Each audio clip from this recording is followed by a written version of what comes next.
भारत की प्राचीन ऋषि परंपरा, यज्ञ की पवित्र अग्नि और मंत्रों की मधुर ध्वनि, इन्हीं सब का जीवित रूप है सामवेद। सामवेद चारों वेदों में से तीसरा वेद है।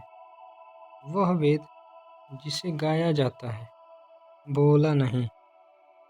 साम का अर्थ है गान, और यही इस वेद की आत्मा है। सामवेद वह ग्रंथ है जिसमें मंत्र, स्वर, लय और संगीत एक साथ सब प्रवाहित होते हैं। इसे भारतीय संगीत का मूल स्रोत भी कहा जाता है। सामवेद में कुल 1875 मंत्र हैं। इनमें से केवल 75 मूल मंत्र हैं। बाकी मंत्र ऋग्वेद से लिए गए हैं।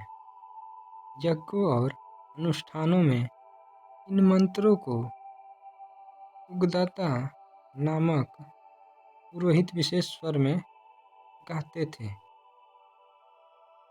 उद्गाता वे पुरोहित जो मंत्रों का गायन करते थे, उन्हें सामक भी कहा जाता था। उनका मंत्र ज्ञान यज्ञ को पवित्रता और ऊर्जा से भर देता था। सामवेद का प्रमुख देवता है सविता, यानी सूर्य देव। इसमें सूर्य की स्तुति, उसकी ऊर्जा, प्रकाश और जीवनदायिनी शक्ति का वर्णन मिलता है। साथ ही इसमें इंद्र और सोमदेव के मंत्र भी शामिल हैं। सामवेद की 3 प्रमुख शाखाएं हैं: कौथुमीय, जैमिनीय, रामायणीय। इन शाखाओं के माध्यम से सामवेद का ज्ञान पीढ़ियों तक संरक्षित रहा। अगर भारत के संगीत की जड़ों को खोजें तो वे सीधे सामवेद तक पहुंचती हैं। इसी वेद से राग, स्वर और लय की पहली झलक मिलती है। इसमें 3 प्रमुख स्वर के उपयोग किए जाते थे: उदात्त, अनुदात्त, स्वरित। यही स्वर आगे चलकर भारतीय संगीत की आधारशिला बने। वैदिक काल में अनेक वाद्य यंत्र सामगान का हिस्सा थे। कन्नड़ वीणा, करकरी दुदुम्भी, नादी बंकुरा।